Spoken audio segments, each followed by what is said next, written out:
by the President of the United States. It will crash the markets in the United States. The infrastructure that keeps this stock market strong and therefore a big part of our economy strong and therefore a big part of the world economy strong is the idea that the big pieces move independent of the politics, that somebody is making her best decisions economically and independently. We understand that if the New York Stock Exchange, if interest rates in the United States are subject to a president who just wants to wave his magic wand, this doesn't distinguish us then from any other two-bit dictatorship around the world where everyone knows what you're ឥឡូវស្ដាប់មតិប្រឆាំងពីសមាជិកព្រឹទ្ធសភាស្រីម្នាក់ហ្នឹង Warren ហ្នឹងដែលគាត់ប្រៀបធៀបណាពួកគណៈបកប្រជាធិបតេយ្យប្រៀបធៀបត្រាំទៅជាជនផ្ដាច់ការប៉ុន្តែក្រែងត្រាំគាត់ជាប់ឆ្នោតឯងជាង77លានសម្លេងដូច្នេះផ្ដាច់ការមកវាជាប់ឆ្នោតតាមការបោះឆ្នោតសម្លេងឆ្នោត popular vote ប្រជា popular vote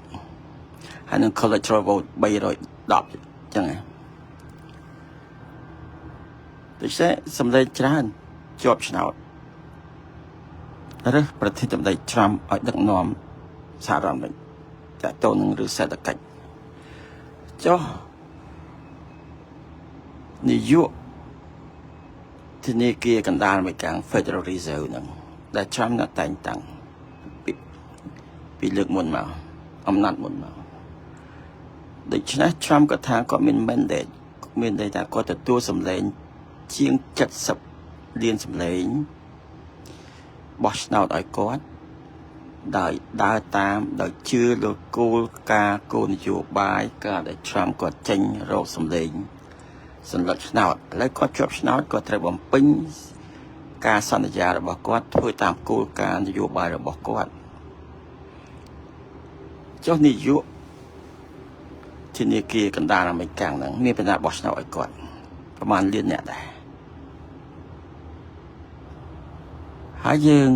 គណៈបកប្រជាធិបតេយ្យហ្នឹងស្រែកបាតកម្មអីនៅ LA ច្រើនណាស់ចាញ់ឆ្នោតរួចទៅហើយការបោះឆ្នោតចាញ់រួចចប់រួចអស់ទៅហើយតាម CNN ទទួលបានការគ្រប់គ្រងតែ 29% ទេឥឡូវ CNN ដដែលហ្នឹងអ្នកគ្រប់គ្រងអ្នកយល់ស្របថា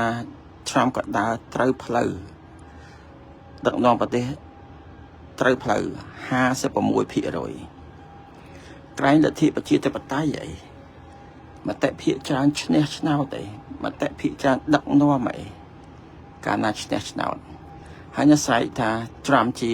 ជនផ្ដាច់ការអត់ដែលបាត់បោះឆ្នោតទេឬក៏បោះឆ្នោតដែរគេឈ្នះ 99.99999 អីចឹងទៅដោយអាសាដាមហ៊ូសេនដោយអាកូរ៉េខាងជើងអាកាម៉ាប់កូរ៉េខាងជើងប៉ុន្តែ Trump ក៏មានជាប់ឆ្នោតតាមរបបផ្ដាច់ការ 99.999 នេះណា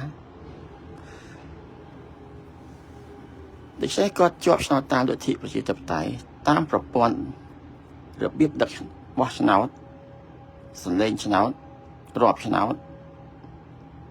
ពីពលរដ្ឋអាមេរិកជាង70លានអ្នកហ្នឹងហើយចោទគាត់ថាផ្ដាច់ការហើយចង់គាត់ថាធ្វើស្ដាច់ចង់ធ្វើស្ដាច់អាមេរិកមានធ្វើស្ដាច់ណារដ្ឋាភិបាលមិនដឹងមានចែកឲ្យមានស្ដាច់ណាអាមេរិកអត់មានស្ដាច់ទេហើយយើងតែនិយាយអារឿងអញ្ចឹង